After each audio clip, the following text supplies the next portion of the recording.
देखेंगे अर्थशास्त्र के चैप्टर नंबर 1 विकास के ऑब्जेक्टिव टाइप क्वेश्चंस। ठीक है, तो क्वेश्चन नंबर 1 है हमारा सामान्यतः किसी देश का विकास किस आधार पर निर्धारित करता है, यानी किसी भी देश का विकास है वो किस आधार पर टिका हुआ है। तो इसमें प्रति व्यक्ति आय पर, लोगों की स्वास्थ्य स्थिति पर, औसत साक्षरता दर पर या उपयुक्त सभी पे।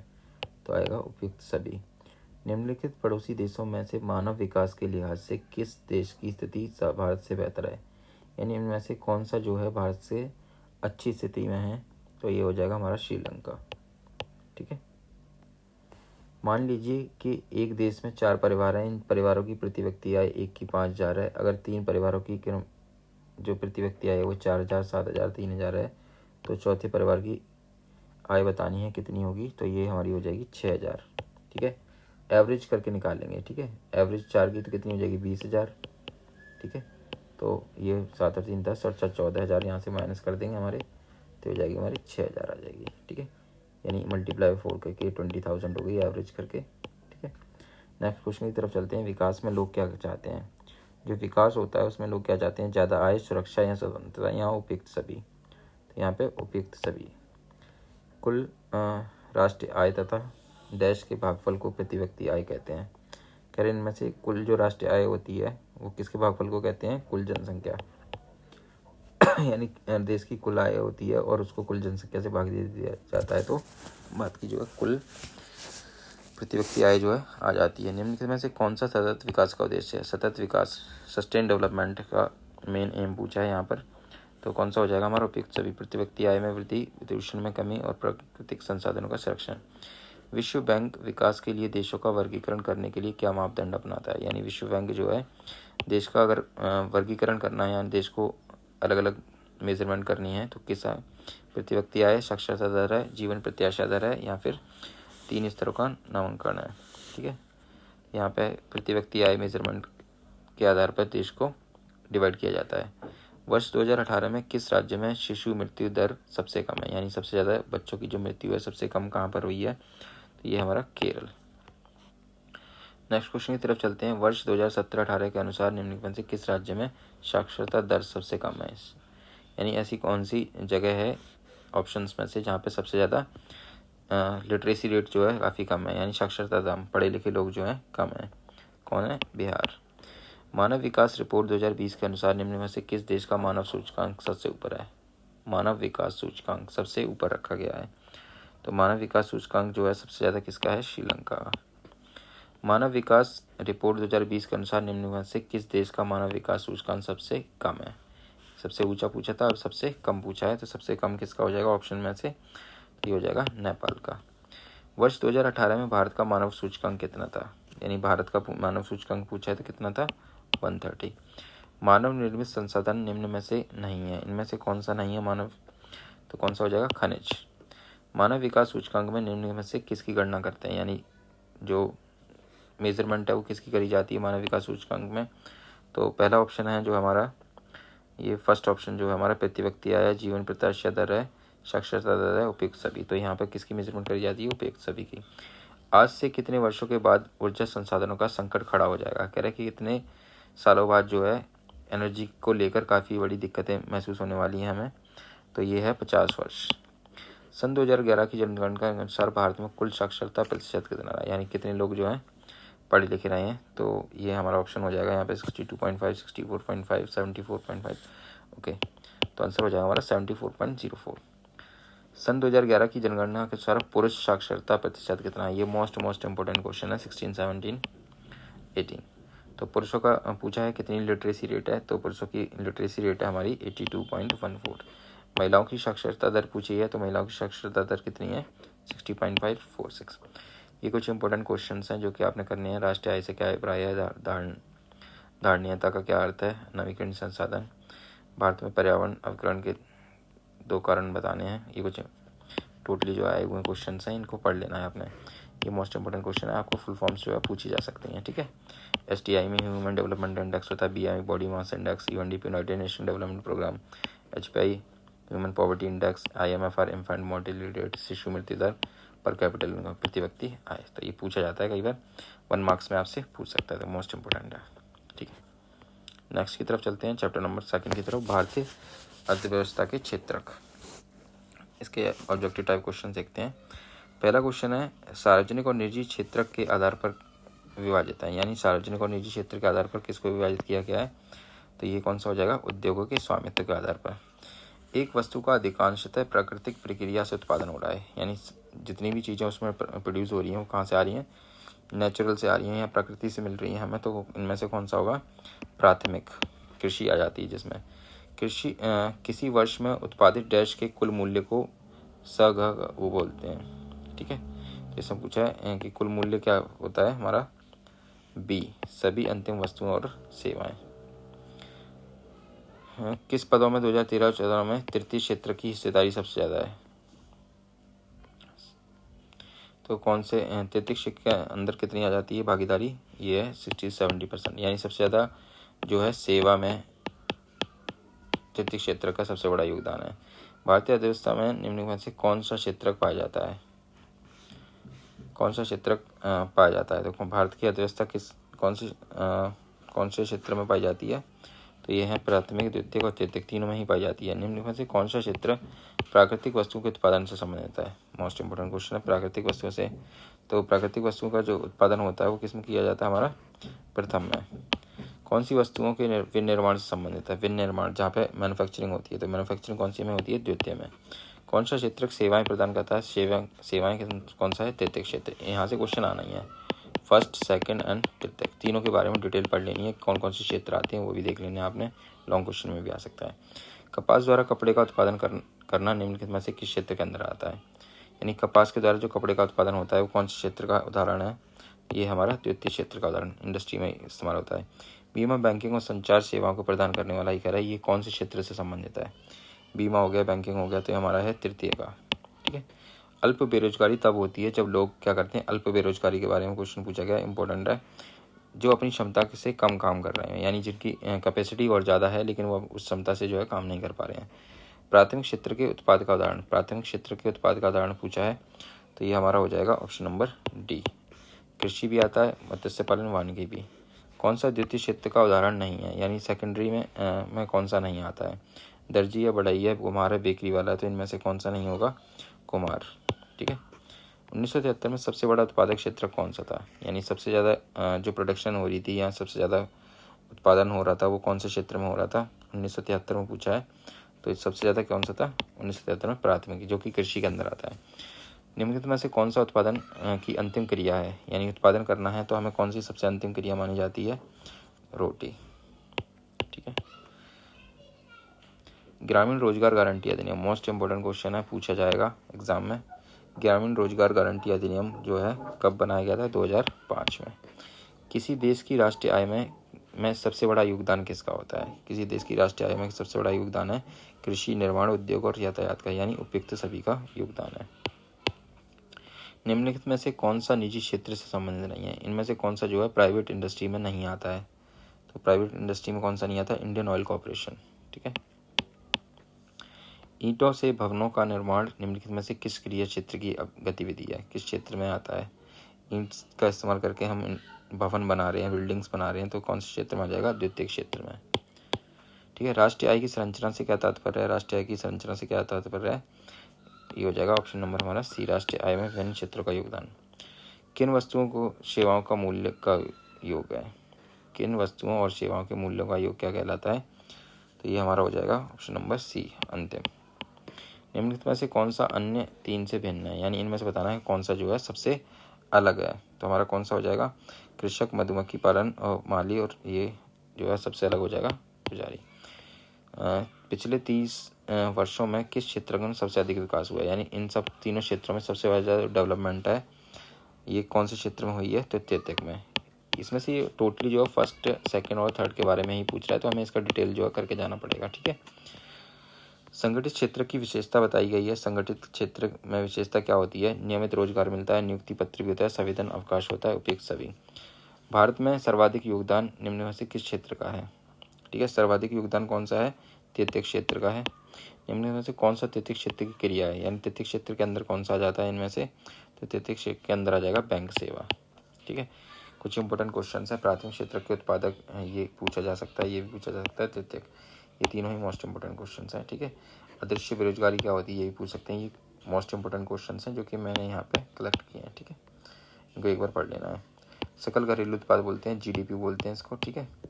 Gross domestic product full form भी पूछ सकता है इसकी। राष्ट्रीय ग्रामीण रोजगार, ये 2005 बताई दिया, बेरोजगारी क्या कहते हैं। नेक्स्ट क्वेश्चन, नेक्स्ट चैप्टर की तरफ चलते हैं।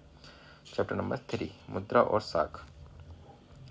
इसके ऑब्जेक्टिव टाइप क्वेश्चन देख लेते हैं। मुद्रा का कार्य क्या है, मुद्रा का मेन कार्य क्या है। वस्तुओं को बेचने में सहायक साख निर्माण, वस्तुओं और सेवाओं के, तो हो जाएगा उपयुक्त सभी। आवश्यकताओं के दोहरे संयोग का अंग बताना है। आवश्यकताओं के दोहरे संयोग का क्या अंग है, तो ये हमारा है बेचना खरीदना आवश्यक, ओके, उपयुक्त सभी हो जाएगा। किस मुद्रा का संबंध प्राचीन काल से नहीं है, यानी कौन सी मुद्रा जो है प्राचीन काल में इस्तेमाल नहीं होती थी, कागज के नोट। सोना चांदी लोहा तांबा आदि धातुओं से बनी मुद्रा को क्या कहते हैं, कह रहे कि इससे बनी हुई मुद्रा को क्या बोलते हैं, धातु मुद्रा बोलते हैं।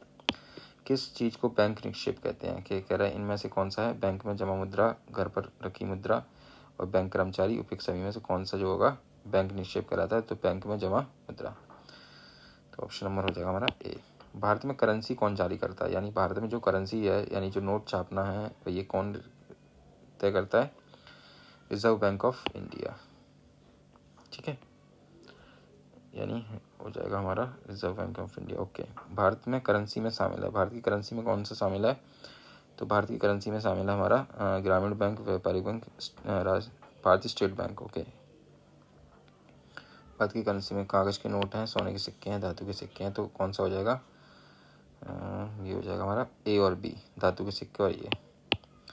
भारत का केंद्रीय बैंक कौन सा है, यानी केंद्रीय बैंक कौन सा माना जाता है भारत का, state bank of India, SBI, central bank जिसे बोलते हैं। ऋण विकास के क्षेत्र में कैसी भूमिका अदा करता है, यानी ऋण जो है विकास के क्षेत्र में कैसी भूमिका अदा करता है, सकारात्मक, नकारात्मक, सामान्य, उपयुक्त सभी में से कोई नहीं, तो ये हो जाएगा हमारा सकारात्मक। औपचारिक ऋण स्रोत किसे कहते हैं, औपचारिक ऋण स्रोत है हमारा बैंक, जीवन बीमा, सहकारी, ओके, उपयुक्त सभी हो जाएगा इसका आंसर। नेक्स्ट क्वेश्चन की तरफ चलते हैं। औपचारिक ऋण स्रोतों की विशेषता बतानी है, तो कौन सी विशेषता हो जाएगी हमारी यहाँ पर, तो औपचारिक ऋण स्रोत, सरकारी नियंत्रण। अनौपचारिक ऋण स्रोत कौन से हैं, अनौपचारिक यानी जो हम इनफॉर्मल लेते हैं, तो ये कौन सा होगा, कृषि, व्यापारी, महाजन, ओके, उपयुक्त सभी। औपचारिक आ जाते हैं फॉर्मल्स, यानी और ये होते हैं इनफॉर्मल्स, यानी हम अपने रिश्तेदार वगैरह से जो भी उधार लेते हैं वो सब अनौपचारिक में आता है। निम्न में से कौन एक ऋण के अनौपचारिक स्रोतों में शामिल नहीं है, यानी औपचारिक स्रोतों में कौन सा शामिल नहीं है, तो ये हो जाएगा हमारा सहकारी समितियाँ। समर्थक ऋण आधार में कौन सी चीज़ें आती हैं, ठीक है, तो कौन सी चीज़ आ जाती हैं इसमें हमारी, मकान, पशु, भूमि, ओके, उपयुक्त सभी। अमीर परिवार किस स्रोत के ऋण लेते हैं, यानी जो अमीर परिवार है वो कहाँ से कौन सा ऋण लेते हैं अमीर परिवार, तो ये लेते हैं औपचारिक ऋण। सन 2006 में नोबेल पुरस्कार प्राप्तकर्ता निम्न में से कौन से, 2006 में नोबेल पुरस्कार किसे दिया गया है, तो प्रोफेसर मोहम्मद यूनुस को। मोस्ट इंपोर्टेंट क्वेश्चन है, आपने एक बार कर लेना है। भारत में अन्य बैंकों की कार्य प्रणाली को कौन नियंत्रित करता है, तो कौन नियंत्रित करता है, तो रिजर्व बैंक ऑफ इंडिया, यानी जितनी बैंक की कार्य प्रणाली है कौन कंट्रोल में रखता है, RBI, ठीक है। बैंक सामान्यतः कुल जमा राशि का कितने प्रतिशत अपने पास रखता है, ठीक है, कितने प्रतिशत अपने पास रखता है, 15%। मोस्ट इंपोर्टेंट क्वेश्चन है, काफ़ी एग्जाम्स में पूछा गया ये। बांग्लादेश ग्रामीण बैंक के संस्थापक निम्न में से कौन से हैं, बांग्लादेश ग्रामीण बैंक के संस्थापक के बारे में पूछा है, तो इसमें हो जाएगा हमारा प्रोफेसर मोहम्मद यूनुस, जिनको नोबेल पुरस्कार दिया गया था 2006 में। स्वतंत्र सहायता समूह में बचत और ऋण से संबंधित अधिकतर निर्णय कहाँ लिए जाते हैं, तो अधिकतर निर्णय हो जाएगा ऑप्शन बैंक द्वारा, सदस्य द्वारा, ऑप्शन नंबर बी, सदस्यों द्वारा। स्वयं सहायता समूह में बचत और ऋण से संबंधित अधिकतर निर्णय लिए जाते हैं, कौन लेता है यहाँ पर, नियोक्ता। ये कुछ इंपॉर्टेंट क्वेश्चन है। मुद्रा किसे कहते हैं, वस्तु विनिमय क्या है, उपचार ऋण स्रोत किसे कहते हैं, ये काफ़ी इंपॉर्टेंट क्वेश्चन हैं, अक्सर एग्जाम में पूछे गए हैं, तो 1 मार्क्स या 2 मार्क्स में आपसे पूछे जाएंगे, इनको एक बार जो है पढ़ लेना है आपने, ठीक है, स्क्रीनशॉट ले सकते हो। ओके, चैप्टर नंबर 4 की तरफ चलते हैं, वैश्वीकरण और भारतीय अर्थव्यवस्था। इसके देखेंगे हम ऑब्जेक्टिव टाइप क्वेश्चन, तो इसमें है वैश्वीकरण के विगत 2 दशकों में द्रुत आवागमन देखा गया है, कह रहा वैश्वीकरण में, तो इनमें से कौन सा ऑप्शन हो जाएगा हमारा, ऑप्शन नंबर बी, देशों के बीच वस्तुओं और सेवाओं और निवेशों का। विश्व के देशों में बहुराष्ट्रीय कंपनियों द्वारा निवेश सबसे अधिक सामान्य वर्ग है, कौन सा सामान्य मार्ग माना जाता है? तो सामान्य मार्ग हो जाएगा हमारा ऑप्शन नंबर सी, स्थानीय कंपनियों से साझेदारी करना। वैश्वीकरण ने जीवन स्तर के सुधार में सहायता पहुंचाई है, तो कौन सा ऑप्शन हो जाएगा हमारा? विकसित देशों के लोगों के। आज के विश्व में उपभोक्ताओं के पास वस्तुओं और सेवाओं में कौन से विकल्प हैं, यानी कैसे विकल्प हैं? तो ये हैं विस्तृत विकल्प हैं। 20वीं शताब्दी के मध्य तक उत्पादन की क्या विशेषता थी, यानी 20वीं शताब्दी के जो मध्य तक उत्पादन हो रहा था उसमें क्या विशेषता मानी जाती थी? यह देशों की सीमाओं के अंदर ही सीमित था। ओके, यही है। ओके, बहुराष्ट्रीय कंपनियां किस स्थान पर अपने उद्योग स्थापित करती है, यानी जो बड़ी बड़ी कंपनियां हैं, बहुराष्ट्रीय मल्टीनेशनल कंपनीज हैं, वो कहाँ पे? बाजारों के नज़दीक हों, कम लागत। ओके, उपयुक्त भी हो जाएगा। बहुराष्ट्रीय कंपनियों ने के निवेश का सबसे आम रास्ता कौन सा है, यानी सबसे आम रास्ता जो है अपनाती हैं कंपनियां, स्थानीय कंपनियों को खरीदना। ओके, फोर्ड मोटर्स किस देश की कंपनी है, यानी फोर्ड मोटर्स पूछा है कि कौन सी देश की कंपनी है, तो ये हो जाएगी हमारी अमेरिका की। आयात पर कर किसका उदाहरण है, यानी आयात पर यानी जो इम्पोर्ट्स होता है उस पर जो टैक्स लगाया जाता है वो किसका उदाहरण है? व्यापार अवरोधक का। ठीक है, किस विश्व व्यापार संगठन को WTO, वर्ल्ड ट्रेड ऑर्गेनाइजेशन, ठीक है, संगठन को स्थापित करने का मुख्य उद्देश्य क्या था? ठीक है, तो इसका मुख्य उद्देश्य था अंतर्राष्ट्रीय व्यापार का उदारीकरण। उदारीकरण होता है लिएबिलिटीज़, ठीक है, ताकि लोगों का व्यापार करने में आसानी रहे। अतीत में देशों को जोड़ने वाला मुख्य माध्यम क्या है? अतीत में देशों को जोड़ने वाला मुख्य माध्यम क्या है? तो ये हमारा व्यापार। वर्तमान समय में देशों को जोड़ने वाला मुख्य माध्यम क्या? इस करंट टाइम में जो है जिससे देश आपस में जुड़े हैं, तो उसका मेन कारण क्या रहा है? तो ये हमारा वैश्वीकरण। इससे अलग अलग देश जो कंबाइंड होकर एक दूसरे से अपना व्यापार करते हैं। बहुराष्ट्रीय कंपनियों का सबसे अधिक लाभ किसे मिला है? बहुराष्ट्रीय कंपनियों में सबसे अधिक लाभ किसे मिलता है? शहरी क्षेत्र के धनी उपभोक्ताओं को। संचार प्रौद्योगिकी का रूप है, संचार प्रौद्योगिकी में कौन सा आ जाता है? इंटरनेट, ईमेल, बैंकिंग, उपयुक्त सभी। ओके, वैश्वीकरण को संभव बनाने वाला कारक, वैश्वीकरण किसकी वजह से संभव हो पाया है? तो ये हो जाएगा हमारा निजीकरण, उदारीकरण। ओके, उपयुक्त सभी। सरकार द्वारा अवरोधों तथा प्रतिबंधों को हटाने की प्रक्रिया को क्या कहते हैं, यानी सरकार अगर अवरोध और प्रतिबंधों को हटा रही है और फिर उसके बाद जो व्यापार में हमारे बढ़ावा मिल रहा है, तो इसको बोलते हैं उदारीकरण। ठीक है, वर्तमान में विश्व व्यापार संगठन 2023 के सदस्यों की संख्या बतानी है। वर्ल्ड ट्रेड ऑर्गेनाइजेशन के सदस्यों की संख्या कितनी है? 164 है। ठीक है, वैश्वीकरण से किस वर्ग को नुकसान हुआ है, यानी कौन सा ऐसा वर्ग है जिससे वैश्वीकरण से नुकसान हुआ है? जिसको, तो कौन से हैं? छोटे उत्पादकों को। ठीक है, वैश्वीकरण का तत्व है, कह रहा है वैश्वीकरण का कौन सा तत्व है? विदेशी निवेश और विदेशी व्यापार। ओके, दोनों ही है। विगत 20 वर्षों में बहुराष्ट्रीय कंपनियों ने भारत में अपने निवेश में डैश की कमी की है। कह रहे किस चीज़ की कमी? निवेश में वृद्धि हुई है। ओके, बहुराष्ट्रीय कंपनियों ने भारत में वृद्धि हुई है इससे। ठीक है,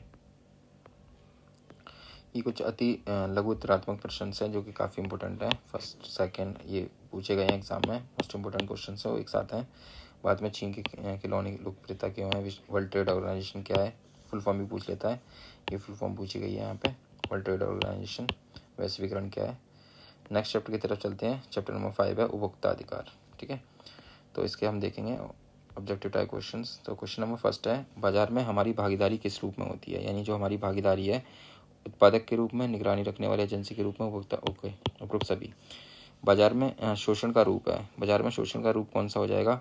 अधिक कीमत वसूलना, मिलावटी। ओके, उपयुक्त सभी हो जाएगा। यानी जो बाजार में अगर शोषण हो रहा है इंसान का, तो उसमें ये चीज़ें शामिल हैं। उपभोक्ता आंदोलन का आरंभ, कह रहा है उपभोक्ता आंदोलन है जो उसका आरंभ कहाँ से हुआ है? उपभोक्ताओं के संतोष के कारण। किस दशक में भारत में उपभोक्ता आंदोलन का उदय हुआ? मोस्ट इंपोर्टेंट क्वेश्चन है कि कौन सा दशक था या कौन सा टाइम माना गया है? तो यह जगह हमारा 1960 का दशक। संयुक्त राष्ट्र ने उपभोक्ता सुरक्षा के निर्देशों को कब अपनाया है? यानी जो डायरेक्टरीज जारी की थी वो कौन से वर्ष में जारी की थी?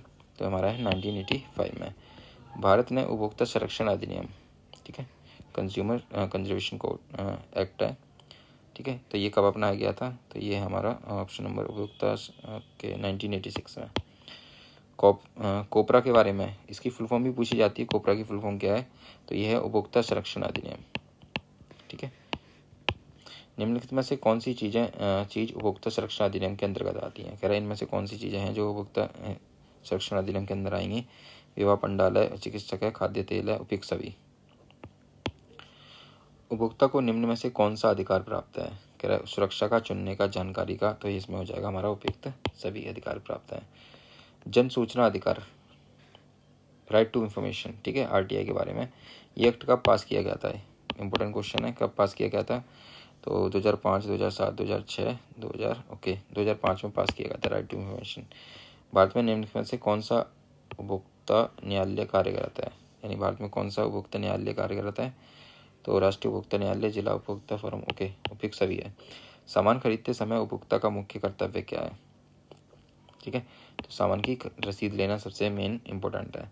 भारत में किस देश को राष्ट्रीय उपभोक्ता दिवस के रूप में मनाया जाता है? यानी वो दिन बता दीजिए आप जिसमें राष्ट्रीय उपभोक्ता दिवस मनाया जाता है। ठीक है, तो ऑप्शन नंबर होगा हमारा 24 दिसंबर। ठीक है, मोस्ट इम्पोर्टेंट क्वेश्चन ध्यान रखना इसका।